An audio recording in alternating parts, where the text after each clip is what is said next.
radio, shout it. How did you feel being a young player from the South Side, kicking it up there in Memphis, though? Well, man, on the cool, Yeah. had to get used to it. Yeah. You know, because, you know, it's all love, you know what I'm saying, Yeah. because it's all the South, but, you know, Memphis is a little different from Atlanta, you Yeah. know.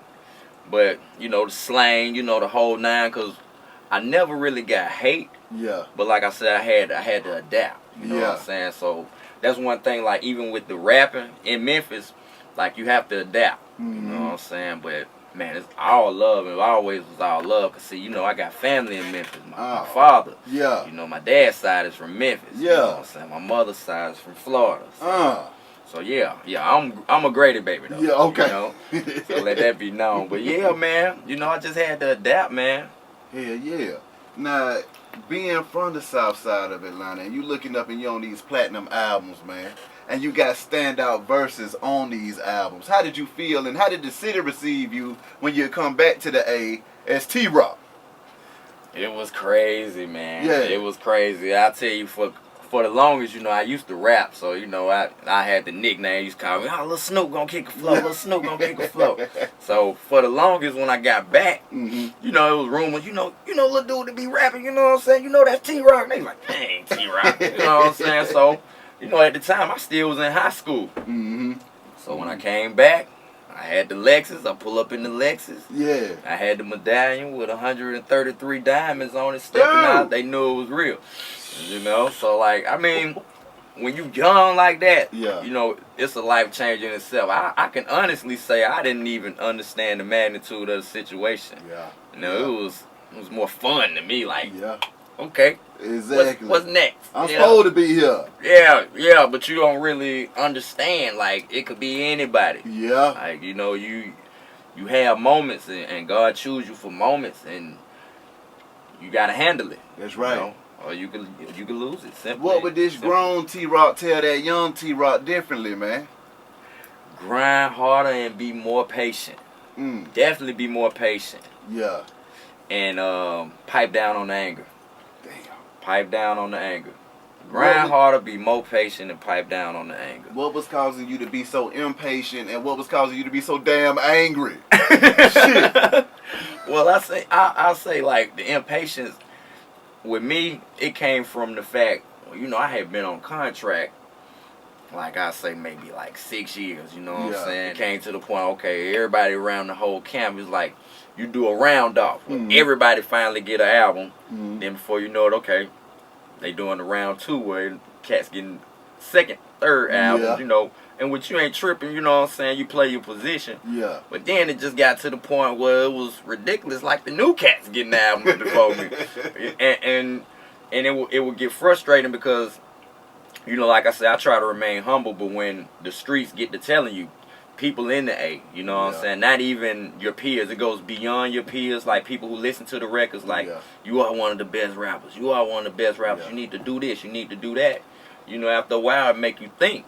And then you get to hearing all these different cats, you know what I'm saying, from these different record labels who say, man, I want you on the record, but Paul won't let me do it. Man, I want you on the record, but Jay won't let me do it. You know, I mean, me and Troy even had a conflict one night where he invited me out to a show, and you know, it was so crazy I didn't get a chance to rock. But like I said back then, I was so frustrated because I wanted to rap. Well, me and him was having words, and I still remember he was like, it's cause you with 3-6, you know what I'm saying? And really, he really was saying it like, it wasn't like, it's cause you rap with them. He was like, man, Paul done been giving me conflict about rocking with you on records that ain't theirs, type thing. So like, you know, that was frustrating, but, you know, it's all learning experiences, you know. What do you think you should have done in those situations? Do you think you should have just waited it on out until it cleared up, or what? I'll say that, because see, this is what I was doing. If I could do anything differently, I would still do what I was doing, because I was moving around just making records and, you know, just still trying to show that they should put my record out. Exactly.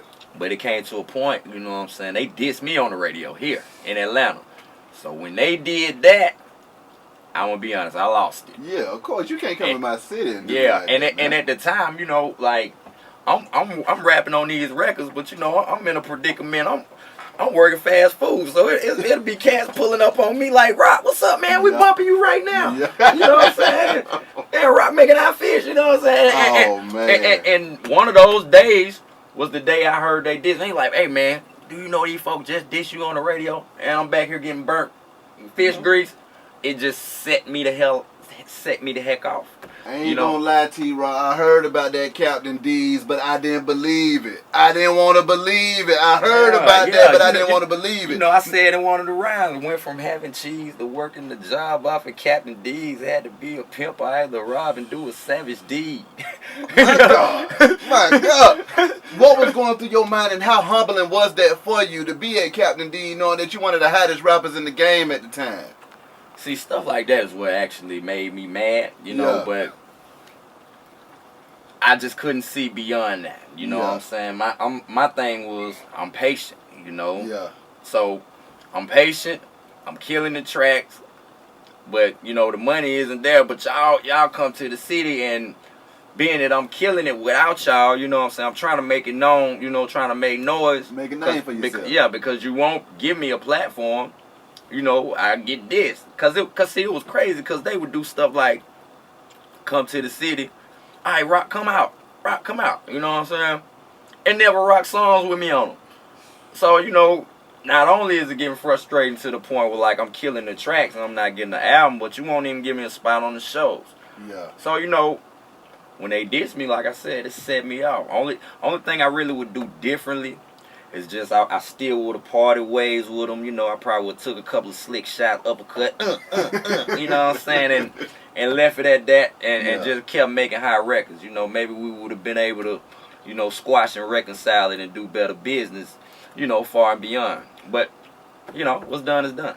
Why do you think that they refused to put out a T-Rod album, though?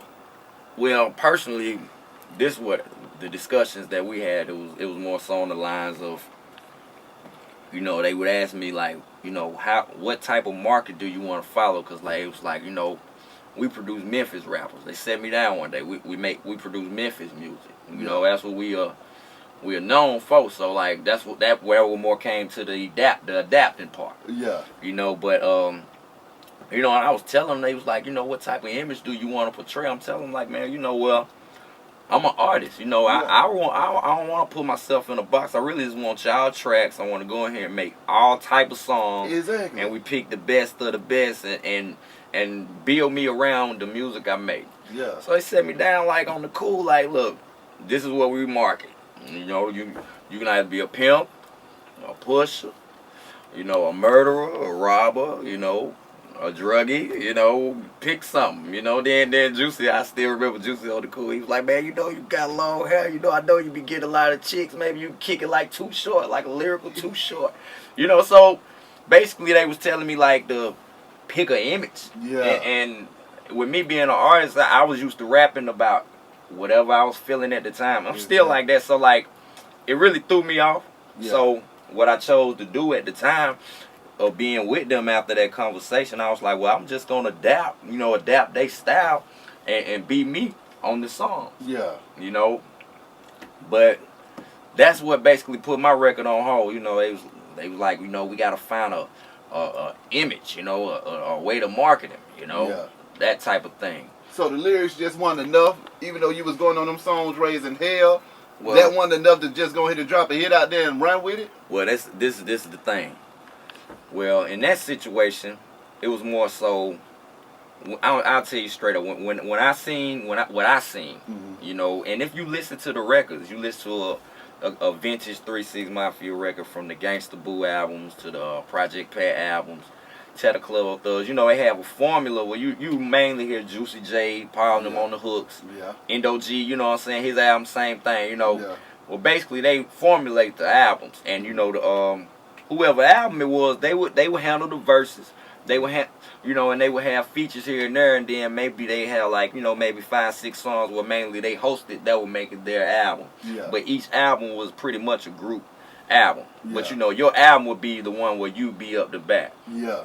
Well, when it came to do my album, it was like, make your own hooks, do your own thing. So, but yeah, I'm just keeping it real. Yeah. That's what I got. Yeah. From them.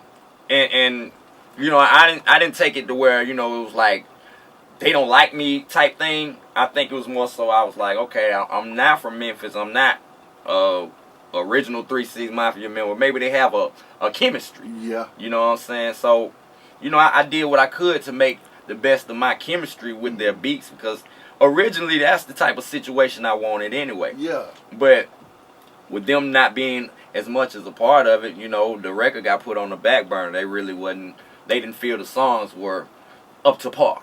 Oh, you know? man. I mean, how did you feel about the music that you were creating? I was loving it. I felt like it was the best I had ever done at the time. I couldn't wait for the world to hear it. I was running around bragging to people about the tracks. You know, I had songs where they were on them. You know, I had Crunchy Black on a song. I had Gangsta Boo on a song. I had Gangsta Boo on 2 songs. Yeah. You know, I had Project Pat on a song. But, you know, by the time the album came out, of course, they just cut everybody's verses. Yeah. You know, but, you know, that's another story. But, man, I was loving the album. I was loving the record. And really, at the time, I was ready to cut more records by the time I got in the groove. Yeah. But that's when, you know, they got the new contract for when the smoke clears and something big happened, which I can't knock that. You know, when something calls and the paperwork comes for the hottest group and they are the ones doing numbers, you know, it's no problem with that. But, I mean, I didn't even get the memo. They never sat me down and said, T-Rock, we're going to resume your album. I just looked up one day, man, we worked on his joint. And we never started back on my joint. Oh, man. Yeah, so frustrations came from things like that, you know. Yeah. Radio Shouty.